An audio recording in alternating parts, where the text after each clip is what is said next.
नमस्कार मित्रों, आप सभी का स्वागत है हमारे YouTube चैनल एक्सेल एकेडमी में। पिछली क्लास में हमने आपसे अर्थशास्त्र एवं अर्थव्यवस्था के बारे में बात की थी, उत्पादन के कारक या संसाधन के बारे में बात की थी और उसके बाद हमने प्रमुख आर्थिक क्रियाओं के बारे में बात की थी। तो आइए उसी क्रम में हम लोग आज की क्लास को आगे बढ़ाते हैं। तो अगला जो चीज हमको देखना है वो है अर्थव्यवस्था के प्रकार, टाइप्स ऑफ इकोनॉमी। तो यहां से आज की क्लास हम लोग प्रारंभ करते हैं। अर्थव्यवस्था के प्रकार। अर्थव्यवस्था 3 प्रकार की होती है। एक अर्थव्यवस्था का जो प्रकार है उसको हम लोग कहते हैं अंतर संबंधों के आधार पर अर्थव्यवस्था। अंतर संबंधों के आधार पर अर्थव्यवस्था।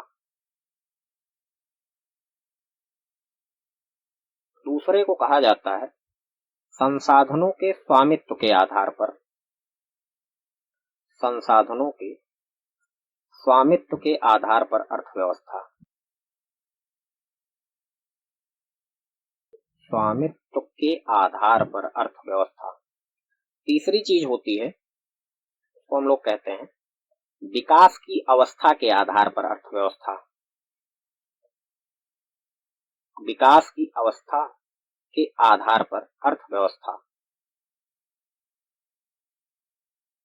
अब एक एक करके समझने का प्रयास करते हैं। तो नंबर 1 चीज है अंतर संबंधों के आधार पर। पहले तो अंतर संबंध शब्द का मतलब हम लोग जान लेते हैं।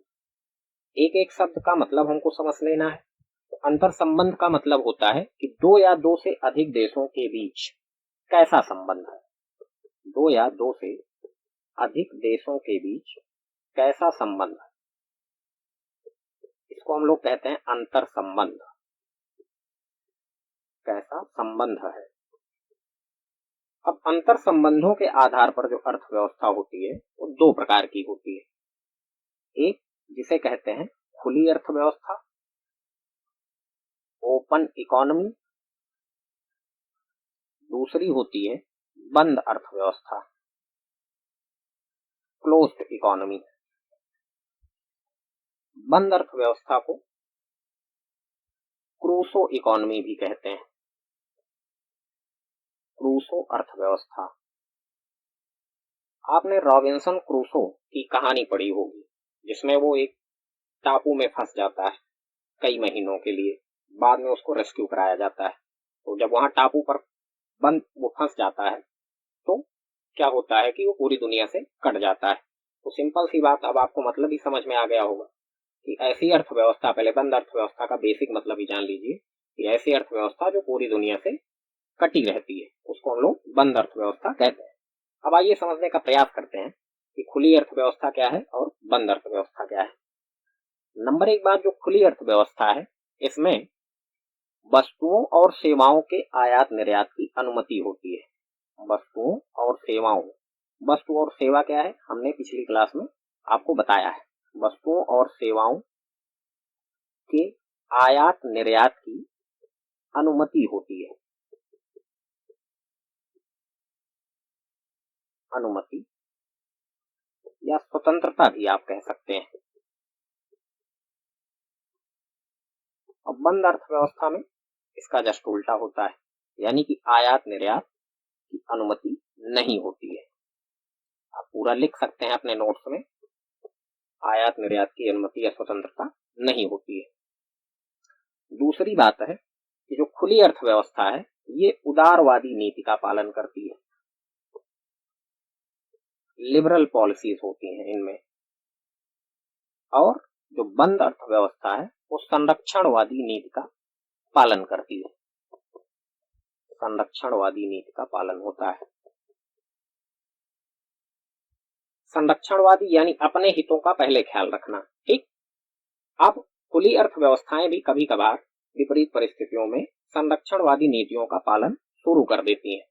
जैसे कोविड-19 के दौरान दुनिया भर की जो भी अर्थव्यवस्थाएं, चाहे अमेरिका की अर्थव्यवस्था हो या फिर भारत में भी काफी हद तक, लेकिन अब उसको हम पूरी तरीके से ये नहीं कह सकते हैं कि हम लोग बंद अर्थव्यवस्था की ओर अग्रसर हैं। जैसे मोदी जी ने एक मंत्र दिया था वोकल फॉर लोकल, तो उसका मतलब ये नहीं है संरक्षणवादी नीति में पहली चीज तो हमने आपको बता दिया कि आयात निर्यात होता ही नहीं है। वोकल फॉर लोकल का मतलब ये है, जैसे हमने आपसे कहा या मोदी जी ने कहा कि हमारे यहाँ के जो सामान है उनको प्रायोरिटी दीजिए, तो इसका मतलब ये नहीं हुआ कि बाहर से आने वाले सामानों पर हम लोग प्रतिबंध लगा दें। जैसे अनुमति जो है वो रहती है कि हम लोग आयात निर्यात की अनुमति देते हैं, क्योंकि हम भी क्या है, एक प्रकार की खुली अर्थव्यवस्था है। बात क्लियर हो रही है? तो कभी कभी अपने हितों का ख्याल करने के लिए खुली अर्थव्यवस्थाएं भी थोड़ा बहुत संरक्षणवादी नीति का पालन करती रहती हैं, जबकि बंद अर्थव्यवस्था में एक कॉमन बात है कि वहां संरक्षणवादी नीति का ही पालन होता है। तीसरी चीज हम ये कह सकते हैं कि जो खुली अर्थव्यवस्था है इसके अंतर्गत संसाधनों के मुक्त आवागमन को प्रोत्साहित किया जाता है। संसाधनों के मुक्त आवागमन को प्रोत्साहित किया जाता है। मुक्त आवागमन को प्रोत्साहित किया जाता है। प्रोत्साहित किया जाता है। प्रोत्साहित किया जाता है। बंद अर्थव्यवस्था क्या है? यह एक आदर्श स्थिति है, क्योंकि यह तभी संभव है जब किसी देश में सभी संसाधन पर्याप्त मात्रा में उपलब्ध हो। बंद अर्थव्यवस्था का नाम सुनकर कई लोगों के मन में नॉर्थ कोरिया आ जाता है कि नॉर्थ कोरिया यानी उत्तरी कोरिया वो एक बंद अर्थव्यवस्था है।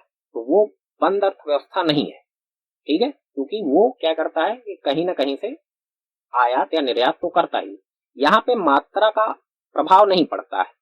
आप चाहे 1 रुपए का आयात कर रहे हैं या फिर 1000 रुपए का, अगर आप कर रहे हैं आयात या निर्यात तो फिर आप क्या है, खुली अर्थव्यवस्था है। आज की दुनिया में कोई भी अर्थव्यवस्था बंद अर्थव्यवस्था नहीं है, जितने भी देश हैं। हाँ, कुछ टापू वगैरह हो सकते हैं जो कि बंद अर्थव्यवस्था कहे जा सकते हैं, क्योंकि वो पूरी दुनिया से कट ऑफ होते हैं तो अपने में ही मस्त रहते हैं। लेकिन अब क्योंकि वो टापू है, आइलैंड है, तो उनको हम देश नहीं मानेंगे। मैंने आपसे कहा कि जो भी देश हैं वो कम या ज्यादा क्या है, खुली अर्थव्यवस्था ही होते हैं। बात क्लियर हो गई? तो मुझे उम्मीद है आपको खुली अर्थव्यवस्था और बंद अर्थव्यवस्था का अंतर समझ में आ गया होगा। अगली चीज जो हमको देखनी है, दूसरी प्रकार की जो अर्थव्यवस्था है उसमें क्या है, संसाधनों के स्वामित्व के आधार पर अर्थव्यवस्था। तो संसाधनों के स्वामित्व के आधार पर अर्थव्यवस्था 3 प्रकार की होती है। संसाधनों के स्वामित्व के आधार पर अर्थव्यवस्था 3 प्रकार की होती है। ये 3 प्रकार कौन कौन से हैं? पहला तो है आपका समाजवादी अर्थव्यवस्था, दूसरा होता है पूंजीवादी अर्थव्यवस्था और तीसरा है मिश्रित अर्थव्यवस्था। अब आइए समझने का प्रयास करते हैं कि समाजवादी अर्थव्यवस्था क्या है, पूंजीवादी अर्थव्यवस्था क्या है, फिर इसको समझकर हम लोग मिश्रित अर्थव्यवस्था के बारे में अपने आप समझ जाएंगे। मिश्रित अर्थव्यवस्था में होता क्या है वास्तव में, अभी थोड़ा सा जान लीजिए कि समाजवादी और पूंजीवादी अर्थव्यवस्था दोनों का गुण मौजूद होता है। फिलहाल पहले आइए समाजवादी अर्थव्यवस्था। तो समाजवादी अर्थव्यवस्था में पॉइंट नंबर 1 में हम ये कह सकते हैं कि आर्थिक क्रियाओं पर सरकार का नियंत्रण होता है। अब आर्थिक क्रियाएं पिछली क्लास में हम लोगों ने डील किया है। आर्थिक क्रियाओं पर सरकार का नियंत्रण होता है। सरकार का नियंत्रण, जो भी उत्पादन होना है, उपभोग होना है, वितरण होना है, विनिमय होना है, उसको कौन कंट्रोल करेगा? सरकार कंट्रोल करेगी। पूंजीवादी अर्थव्यवस्था में क्या होता है कि जो आर्थिक क्रियाएं होती हैं ये निजी क्षेत्र द्वारा संचालित होती हैं। पूंजीवादी अर्थव्यवस्था में आर्थिक क्रियाएं निजी क्षेत्र द्वारा संचालित होती हैं। नंबर 2 पॉइंट हम लोग ये कह सकते हैं कि इस प्रकार की अर्थव्यवस्था का जो मुख्य उद्देश्य है वो क्या होता है? जन कल्याण होता है। समाजवादी अर्थव्यवस्था का मुख्य उद्देश्य जन कल्याण करना होता है, जबकि पूंजीवादी अर्थव्यवस्था अपने लाभ के लिए काम करती है। अपने लाभ के लिए कार्य करती हैं। इनको जन कल्याण से कोई मतलब नहीं होता है, अपने लाभ के लिए कार्य करती हैं। तीसरी बात हम लोग ये कह सकते हैं कि जो समाजवादी अर्थव्यवस्था है इसमें नागरिकों की आवश्यकता अनुसार उत्पादन किया जाता है। उत्पादन नागरिकों की आवश्यकता अनुसार किया जाता है। नागरिकों की आवश्यकता अनुसार, जिस नागरिक की जो आवश्यकता है उसके अकॉर्डिंग उत्पादन कीजिए।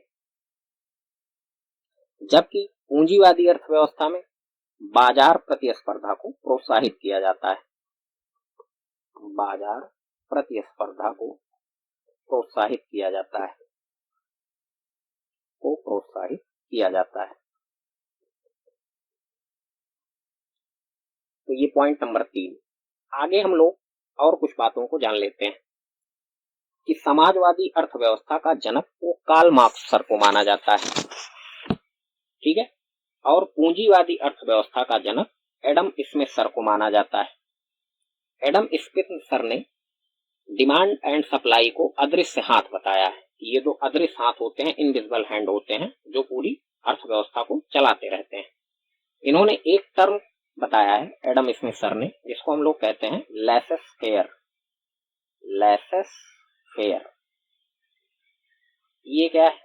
ये एक फ्रेंच वाक्यांश है, फ्रेंच फ्रेज है। आप लोग इंग्लिश में भी फ्रेज पढ़ते होंगे, मुझे उम्मीद है, या पढ़ा ही होगा। तो इसका मतलब होता है leave us alone. Leave us alone, हमें अकेला छोड़ दो। यानी सरकार का किसी भी प्रकार से कंट्रोल नहीं होता है। डिमांड एंड सप्लाई, जिनको अदृश्य हाथ बताया है एडम स्मिथ सर ने, वही पूरी अर्थव्यवस्था को चलाते रहते हैं। इतनी बात समझ गए आप लोग? आप मिश्रित अर्थव्यवस्था के बारे में जानते हैं। मिश्रित अर्थव्यवस्था में क्या होता है? हमने आपको शुरुआत में बताया कि समाजवादी और पूंजीवादी अर्थव्यवस्था दोनों के लक्षण मौजूद होते हैं। इस प्रकार की अर्थव्यवस्था में सरकार की भूमिका सीमित होती है। सरकार की भूमिका सीमित, अर्थात सरकार एक नियामक की भांति काम करती है। इतनी बात समझ में आई आपको? इसके अंतर्गत, अर्थात मिश्रित अर्थव्यवस्था के अंतर्गत, निजी क्षेत्र की वस्तुओं और सेवाओं के उत्पादन को भी स्वतंत्रता दी जाती है। सरकार की भूमिका सीमित होती है, लेकिन इसका मतलब ये नहीं है कि सरकार अपना कोई भी पीएसयू नहीं चलाएगी, लेकिन अब साथ ही साथ क्या करेगी कि निजी क्षेत्र की वस्तुओं और सेवाओं के उत्पादन को स्वतंत्रता भी दी जाती है, जबकि समाजवादी अर्थव्यवस्था में सबको सरकार ही कंट्रोल करती है। मिश्रित अर्थव्यवस्था में सामाजिक आर्थिक कल्याण के साथ साथ बाजार प्रतिस्पर्धा को भी प्रोत्साहित किया जाता है, जबकि समाजवादी अर्थव्यवस्था में किसी प्रकार को प्रोत्साहन नहीं दिया जाएगा। क्यों नहीं दिया जाएगा? क्योंकि सरकार की ही मोनोपोली है, सब कुछ सरकार ही कर रही है, तो सरकार कंपटीशन किससे करेगी? तो मुझे उम्मीद है आपको ये तीनों प्रकार की अर्थव्यवस्थाएं समझ में अच्छे ढंग से आ गई होंगी। अब हम लोग ये जानने का प्रयास करते हैं कि जो हमारी इंडियन इकोनॉमी है, भारतीय अर्थव्यवस्था, ये किस प्रकार की है। तो हमारी अर्थव्यवस्था की जो प्रकृति या नेचर है, वो संविधान के अनुरूप है, क्योंकि संविधान के सिद्धांतों के अनुसार ही बाजार प्रतिस्पर्धा के साथ साथ जन कल्याण को भी बढ़ावा दिया जाता है। बात समझ रहे हैं आप लोग? आप अगर प्रस्तावना पढ़ रखी हो आपने, तो उसमें एक शब्द आता है ना, समाजवादी। चलिए उसको आप वहां पे पढ़िएगा, हम इसको यहाँ नहीं टच कर रहे हैं। तो इतनी बात हो गई। हमने आपसे क्या क्या बात कर ली? हमने आपसे अंतर संबंधों के आधार पर अर्थव्यवस्था के बारे में बात कर ली, संसाधनों के स्वामित्व के आधार पर अर्थव्यवस्था के बारे में बात कर ली, साथ ही हमने ये सीख लिया कि जो हमारी अर्थव्यवस्था अर्थात भारतीय अर्थव्यवस्था है, वो किस प्रकार की है। अब आइए हम लोग आगे बढ़ते हैं। तो हमारा एक पॉइंट रह जा रहा था इसमें, विकास की अवस्था के आधार पर अर्थव्यवस्था। लेकिन उसको जानने से पहले हम लोग अर्थव्यवस्था के क्षेत्र को समझ लेते हैं, जो कि इसका लास्ट टॉपिक था, अगर आपको रूपरेखा याद हो। 5 हमने आपको बताए थे, तो 3 हमने पिछली क्लास में कवर कर लिए, 2 हम लोग यहाँ कवर कर ले रहे हैं, अर्थव्यवस्था के प्रकार और आर्थिक क्षेत्र। तो हम आर्थिक क्षेत्र पहले क्यों कवर कर रहे हैं? ताकि हमको विकास की अवस्था के आधार पर जो हमारी अर्थव्यवस्थाएं होती हैं, उनको हम अच्छे से समझ पाए। ठीक, तो आर्थिक क्षेत्र, आर्थिक क्षेत्र का क्या मतलब है?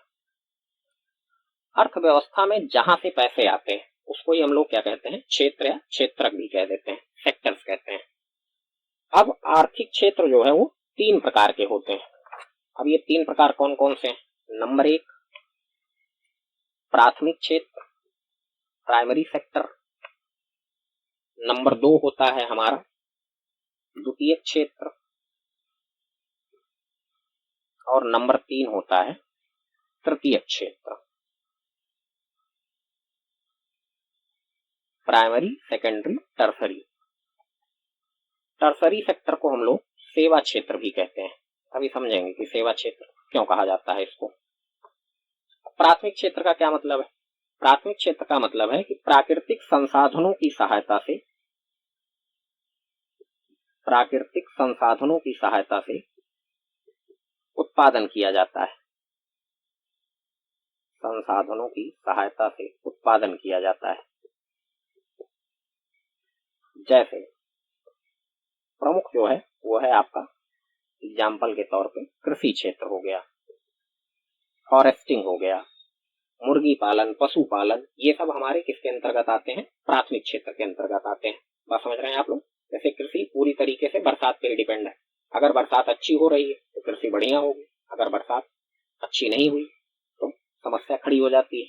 तो ये चीज है हमारा प्राथमिक क्षेत्र। द्वितीय क्षेत्र में क्या होता है कि द्वितीय क्षेत्र में हम लोग क्या काम करते हैं कि किसी नए क्षेत्र का किसी नई चीज का निर्माण करते हैं या किसी बिगड़ी हुई चीज का विनिर्माण करते हैं। बात क्लियर हो रही है? जैसे अब ये होता कैसे कि हम लोग प्राथमिक क्षेत्र से क्या लेते हैं? कच्चा माल लेते हैं और फिर उनको मशीन की सहायता से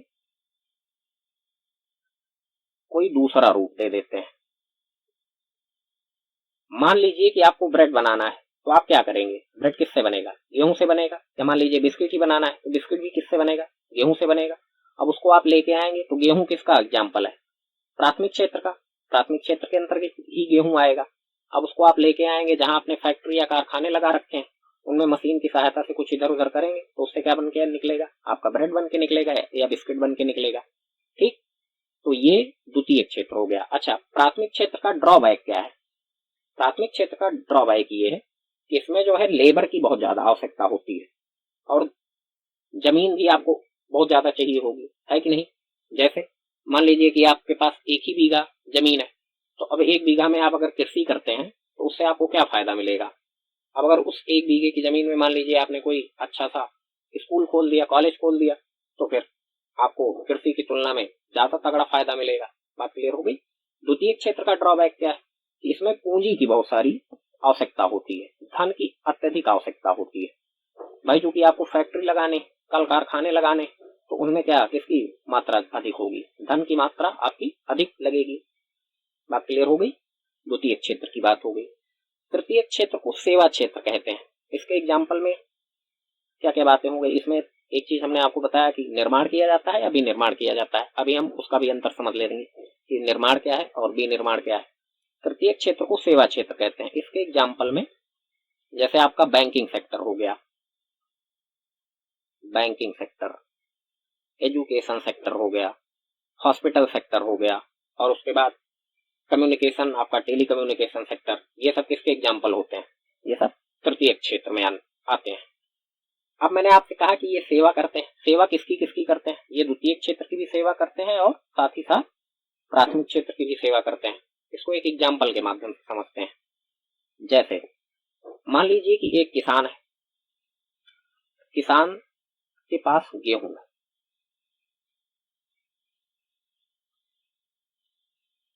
अब किसान क्या काम कर रहा है, क्या काम करना चाहता है कि वो अपना गेहूं मंडी में बेचना चाह रहा है, सरकारी मंडी में।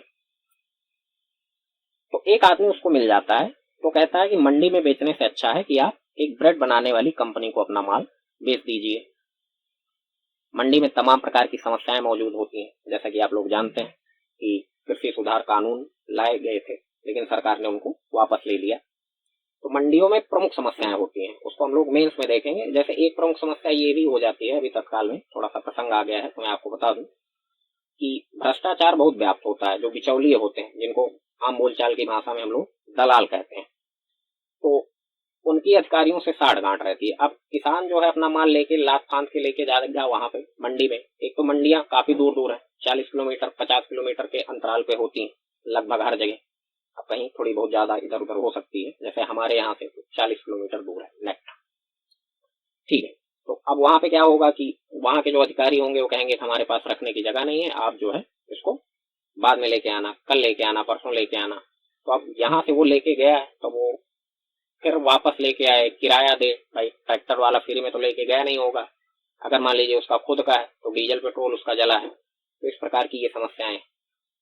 तो अगले दिन फिर लेके जाओ तो फिर पता चले कि लौटा दें कि नहीं भैया हमारे पास जगह नहीं है। तो ये सब तमाम समस्याएं होती हैं। तो अब जैसे होता क्या है कि जब मान लीजिए कि उसने कहा, तो जो आदमी किराए पे लेके गया है तो सोचेगा कि यार यहीं पे जो औने पौने दामों में मिल जाए चलो बेच के खत्म करते हैं। वहां का जो दलाल होता है उससे कांटेक्ट करता है, अब लेके जाओगे वापस लाओगे, एक काम करो ये जो है हमको दे दो, कितने में लगवा लो भैया अपना, आपका इससे ज्यादा लग ही जाएगा फिर लेके आओगे तो। ये सब समस्याएं मंडियों में मौजूद होती हैं। खैर वापस आते हैं, तो उसने कहा ठीक है हम चलो ब्रेड कंपनी को ही अपना माल बेच देते हैं। लेकिन समस्या क्या है कि सारा हमको रेट वगैरह कैसे पता चलेगा। तो उस आदमी ने कहा कि मैं आपको नंबर दे देता हूँ, आप उनसे कांटेक्ट कर लीजिए। अब मान लीजिए कि उस आदमी ने ब्रेड कंपनी का नंबर किसान को दे दिया, और किसान ने क्या काम करा, उससे कॉल पे बात कर ली। कॉल पे बात कर ली यानी टेलीकॉम सेक्टर के जरिए ही तो ये संभव हो पाया। बात रेट फाइनल हो गया। फिर किसान ने पूछा कि भैया ये गेहूं जाएगा कैसे। तो ब्रेड कंपनी ने कहा कि हम अपना सर ट्रक भेज देते हैं आपके यहाँ, और वहां से वो आपका गेहूं लेकर वापस आ जाएगा। तो ट्रक यानी परिवहन विभाग है, तो परिवहन भी क्या है, तृतीय क्षेत्र के अंतर्गत ही आता है। अच्छा, फिर उसने कहा कि ठीक है, अब अगर ये सारी बात हो गई, मान लो ये सारी बात फाइनल हो गई, ट्रक पहुंच गया, तो उसने कहा भैया पैसे कैसे मिलेंगे। तो ब्रेड कंपनी ने कहा कि आप अपना अकाउंट नंबर हमको दे दीजिए, हम आपके खाते में पैसा ट्रांसफर कर देंगे। तो यहाँ देखें, बैंकिंग सेक्टर भी जुड़ गया, परिवहन सेक्टर भी जुड़ गया, और उसके बाद टेलीकॉम सेक्टर भी जुड़ गया। अब थोड़ी सी एक स्थिति हम लोग और एज्यूम करते हैं। मान लीजिए कि वो जो माल लेके वापस आ रहा था ट्रक, उसका एक्सीडेंट हो जाता है। अब एक्सीडेंट हो गया तो उसको कहाँ लेके जाओगे आप, हॉस्पिटल में लेके जाओगे। हॉस्पिटल में जब लेके गए आप, तो हॉस्पिटल भी किसका एग्जाम्पल है, हॉस्पिटल क्या करेगा, उसकी सेवा करेगा, उसको दवाइयाँ लिखेगा। अब दवाइयाँ लेने के लिए आप कहाँ जाओगे, मेडिकल स्टोर पे जाओगे, तो वहां से आपको दवाई दे देगा। तो ये सारी चीजें हैं हमारी, जिससे हम लोग ये कह सकते हैं कि जो तृतीय क्षेत्र है वो प्राइमरी सेक्टर और सेकेंडरी सेक्टर दोनों की हेल्प करता है, इसीलिए इसको सेवा क्षेत्र के नाम से भी जाना जाता है। एक मजेदार बात हम लोग यहाँ समझने का प्रयास करते हैं कि भारत की जीडीपी में सर्वाधिक योगदान किसका है, टर्सरी सेक्टर का है, तथा सबसे कम योगदान किसका है, प्राइमरी सेक्टर का है। फिर से सुनिएगा, भारत की जीडीपी में सर्वाधिक योगदान टर्सरी सेक्टर का है, जबकि सबसे कम योगदान किसका है, प्राथमिक क्षेत्र का है। लेकिन रोजगार की दृष्टि के मामले से अगर हम लोग देखें तो सर्वाधिक जनसंख्या वो किस पर निर्भर करती है, प्राथमिक क्षेत्र पर ही निर्भर करती है। मुझे उम्मीद है आपको ये सारी बातें समझ में आ गई होंगी। हमने द्वितीय क्षेत्र के अंतर्गत आपको बताया कि एक चीज है विनिर्माण, दूसरा है निर्माण। आइए इसको समझ लेते हैं कि विनिर्माण और निर्माण में अंतर क्या है। तो पहले निर्माण शब्द पे ध्यान देते हैं। किसी एक मंजिल इमारत का हम लोग निर्माण करवाते हैं। अब एक मंजिल इमारत अगर हमको बनवानी है, एक मंजिला भवन बनवाना है, तो उसके लिए हमको क्या चाहिए होगा, हमको चाहिए होगी ईंट चाहिए होगी, उसके बाद सीमेंट चाहिए होगी और सरिया चाहिए होगी। मान लेता हूँ यही तीन चीजें हमको चाहिए होती हैं कॉमनली। इनका मैं नाम दे देता हूँ x plus y plus z. अब यहाँ से मान लो कि एक बिल्डिंग आपकी बन के सामने आती है, एक मंजिला इमारत। अब अगर इस बिल्डिंग को तोड़ा जाएगा तो ये सारे मटेरियल आपको अलग अलग प्राप्त हो जाएंगे। तो यहां से यहां गए और यहां से यहां गए, तो इसका मतलब ये हो सकता है ये हमारा निर्माण का प्रोसेस था। तो हम ये कह सकते हैं कि निर्माण क्या है, एक उत्क्रमणीय प्रक्रिया है, एक उत्क्रमणीय प्रक्रिया है। और ये भी क्या है, एक श्रम गहन क्षेत्र है। अब एक मंजिल इमारत बनवाने के लिए, एक मंजिला भवन बनवाने के लिए आप क्या करेंगे, मशीन तो लाएंगे नहीं, जो आपके यहाँ के लेबर हैं और एक जो मिस्त्री होता है उससे आप अपना घर बनवा लेंगे।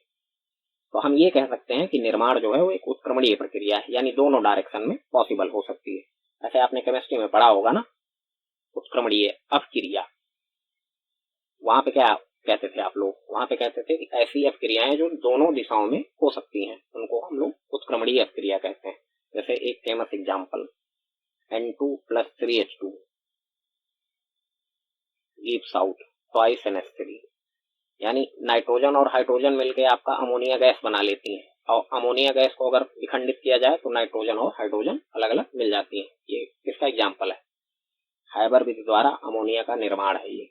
इसके लिए हैबर सर को नोबेल पुरस्कार दिया गया था। ठीक है, हालांकि केमिस्ट्री का यहाँ कोई रोल नहीं है, कुल मिला के बताने का उद्देश्य यही था कि हैबर सर को नोबेल पुरस्कार से सम्मानित किया गया है। किसी भी एक दिवसीय परीक्षा में पूछा जा सकता है। वेल, निर्माण की बात हो गई। अब आइए विनिर्माण की बात करते हैं। विनिर्माण में क्या है कि जैसे अब आपको मान लीजिए कि स्काई स्क्रैपर बनवानी है, बहुमंजिला इमारत। मूवी भी देखी होगी शायद आप लोगों में से कुछ ने, रॉक की, वेन जॉनसन की, देखिएगा, एक्शन पैक मूवी है। मान लो आपको बुर्ज खलीफा बनवाना है तो चाहिए तो यही 3 आइटम ना। लेकिन अब चूंकि बुर्ज खलीफा पिक्चर में ही देखा होगा हम में से ज्यादातर लोगों ने, ठीक है, तो अब देख सकते हैं, देख के अंदाजा लगता है कि बहुत बड़ी इमारत है वो। अब मान लो कि उसको अगर तोड़ा गया तो वो उसका कोई एक सेक्टर नहीं टूटेगा, वो पूरी की पूरी बुर्ज खलीफा वो ढह जाएगी। तो वहां पे कोलेक्टर डैमेज होगा, यानी सीख सरिया सीमेंट इसका सबका कुछ अता पता नहीं लगेगा। तो अगर एक बार बन गई, उसको अगर नष्ट किया गया तो सारा का सारा आइटम गायब हो जाएगा। तो इसका मतलब ये हुआ कि जो आपका विनिर्माण है वो एक अनुत्क्रमणीय प्रक्रिया है और यह एक पूंजी गहन क्षेत्र होता है। अब इतनी बड़ी इमारत बनवानी है भाई हम लोगों को, तो अब लेबर से थोड़ी बनवाएंगे, नहीं तो कब बनकर तैयार होगी, कई 100 साल लग जाएंगे। बात क्लियर हो गई। तो ये हमारा अर्थव्यवस्था के जो क्षेत्र होते हैं उनके बारे में हमने चर्चा कर ली। अब हमारा लास्ट में जो पॉइंट बच रहा है वो है विकास की अवस्था के आधार पर अर्थव्यवस्था। तो विकास की अवस्था के आधार पर अर्थव्यवस्था, हेडिंग डाल लेते हैं, विकास की अवस्था के आधार पर अर्थव्यवस्था, अवस्था के आधार पर अर्थव्यवस्था।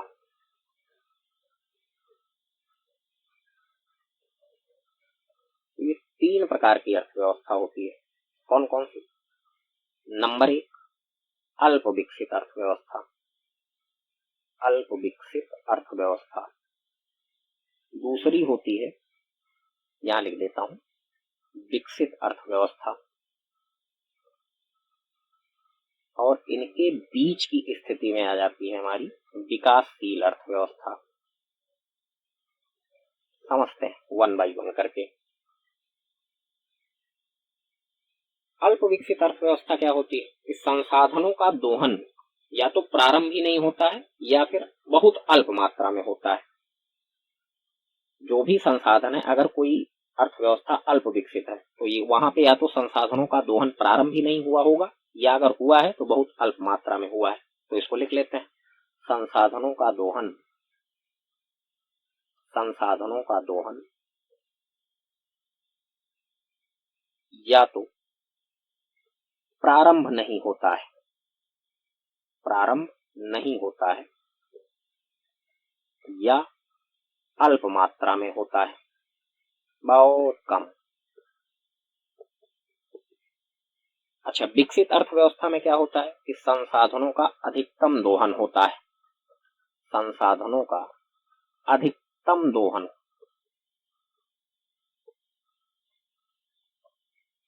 दोहन होता है। इसका पॉइंट नंबर 1। दूसरी बात, जो अल्प विकसित अर्थव्यवस्थाएं हैं उनमें ये कहा जाता है या ये होता है कि जीडीपी में प्राथमिक क्षेत्र, जीडीपी में प्राथमिक क्षेत्र का योगदान सर्वाधिक होता है, प्राथमिक क्षेत्र का योगदान सर्वाधिक होता है, सर्वाधिक। जबकि यहां पर क्या होगा कि जीडीपी में सर्वाधिक योगदान किसका होगा? तृतीय क्षेत्र का, तृतीय क्षेत्र का, टर्सरी सेक्टर का जो योगदान है वो सर्वाधिक रहेगा। अब फिर अगली बात, इसको इससे आप लिंक करिए, अगर प्राथमिक क्षेत्र का योगदान सर्वाधिक है तो यहाँ पे क्या होगा कि प्रति व्यक्ति आय वो कम होगी, पर कैपिटा इनकम पढ़ेंगे हम लोग आगे, प्रति व्यक्ति आय वो कम होगी। जबकि यहाँ पे टर्सरी सेक्टर का योगदान ज्यादा है तो यहाँ पे क्या रहेगी? पीसीआई हमारी ज्यादा रहेगी। अब सोच के देखिए फिर से कि अगर पर कैपिटा इनकम कम है, यानी कि हर एक आदमी बहुत कम रुपए कमा रहा है, तो इसका मतलब ये हुआ कि गरीबी बेरोजगारी, गरीबी बेरोजगारी की दर उच्च रहेगी। और यहाँ पे क्या होगा? कम होगी, गरीबी बेरोजगारी की दर कम रहेगी। क्यों भाई? क्योंकि पर कैपिटा इनकम ज्यादा है। ऐसा नहीं है कि यहाँ खत्म हो जाएगी, ये बात समझ गए आप? ये अगले पॉइंट पे हम लोग आते हैं। जो अल्प विकसित देश हैं ये तकनीकी रूप में पिछड़े होते हैं, तकनीकी रूप में पिछड़े हुए होते हैं, और जबकि ये तकनीकी में उन्नत होते हैं, इनके पास उच्च क्वालिटी की टेक्नोलॉजी रहती है। ये बात समझ गए आप लोग। अब हम लोग आते हैं अपनी विकासशील अर्थव्यवस्था पर। विकासशील अर्थव्यवस्था, मैंने आपसे शुरुआत में कहा कि इन दोनों के बीच की कड़ी है, यानी अल्प विकसित तथा विकसित के बीच की अर्थव्यवस्था है। यहाँ पे क्या रहेगा, पॉइंट नंबर 1 कि संसाधनों का दोहन प्रारंभ हो चुका होता है, संसाधनों का दोहन प्रारंभ हो चुका होता है, परंतु उनके अधिकतम दोहन की संभावनाएं विद्यमान होती हैं। जैसे यहाँ पे एक एग्जांपल मैं फिर से ले लेता हूं। मान लीजिए कि एक अल्प विकसित अर्थव्यवस्था है, दूसरी विकसित अर्थव्यवस्था है। तो अल्प विकसित अर्थव्यवस्था के पास मान लीजिए कि 1 बीघा जमीन है, और उसके पास भी, विकसित वाले के पास भी कितनी है, 1 बीघा जमीन है। अब अल्प विकसित काम क्या करेगा कि वहां पे मान लीजिए कि उसने थोड़ा बहुत संसाधनों का दोहन प्रारंभ किया है, एक एक मंजिल भवन बना लिए हैं उसने 5। तो विकसित अर्थव्यवस्था में क्या होगा कि वो 5 ही मान लो बनाया है, लेकिन अब वो क्या काम करेगा कि वो 20-20 मंजिल बना लेगा। तो इन दोनों के बीच की स्थिति में विकासशील विकासशील क्या काम करेगा कि 5 मकान मान लीजिए इसने भी बनाए, तो इसने 5-7 मंजिल का बना लिया। तो समझ गए आप, तो एक मंजिल बना रहा है, वो 20 मंजिल बना रहा है। विकासशील क्या काम कर रहा है कि 5 मंजिल बना रहा है या 7 मंजिल बना रहा है। एक बात एग्जाम्पल से हमको समझ में आती है। दूसरी बात मैं आपको बताऊं कि आपने देखा कि पीसीआई अल्प विकसित में कम होती है और विकसित में क्या होती है, ज्यादा होती है। तो इसका एक स्टैंडर्ड मानक होता है।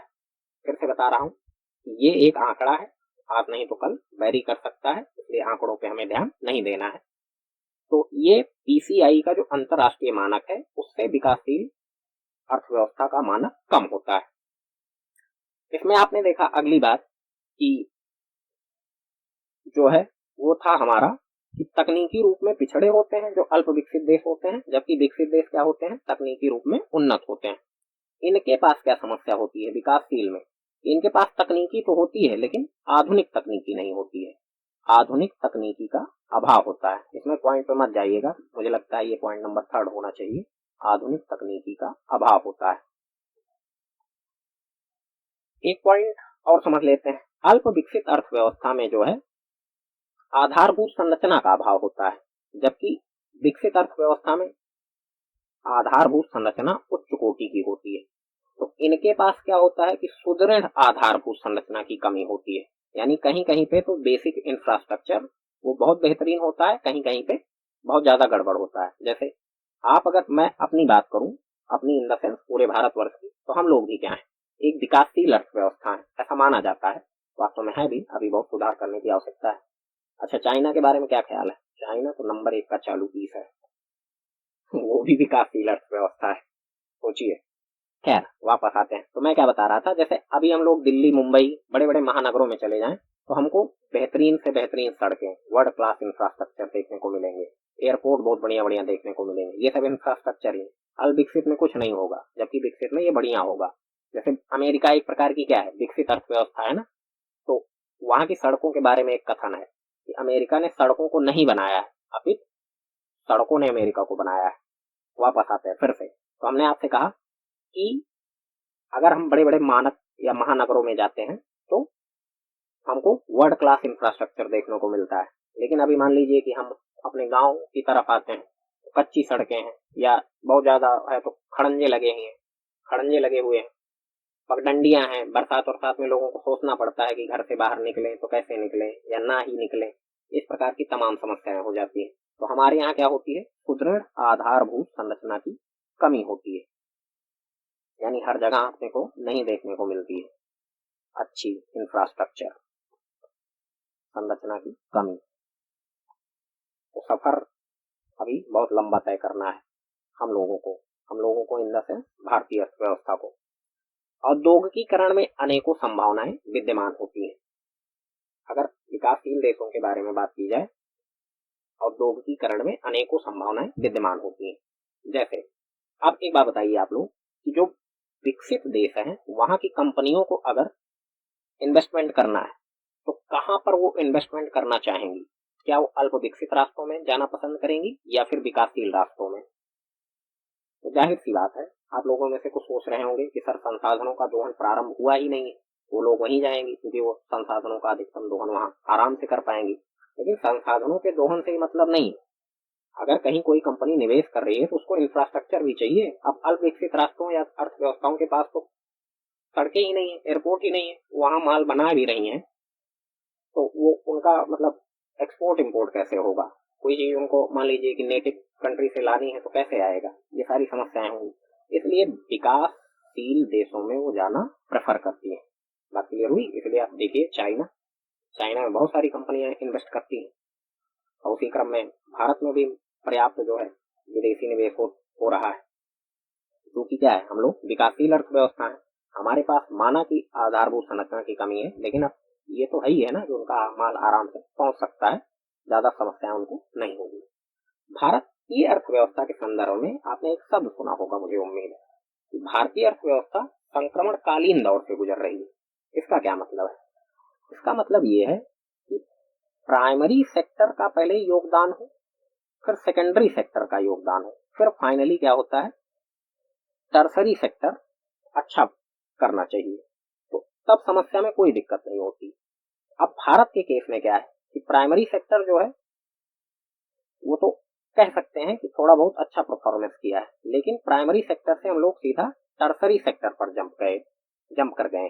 इस प्रकार की अर्थव्यवस्था को हम लोग अर्थव्यवस्था के इस दौर को क्या कहा जाता है? संक्रमणकालीन दौर कहा जाता है। तो मुझे उम्मीद है आपको ये सारी बातें बहुत अच्छे ढंग से समझ में आई होंगी। आपका बहुत बहुत धन्यवाद। हम लोग अगली क्लास में मिलते हैं।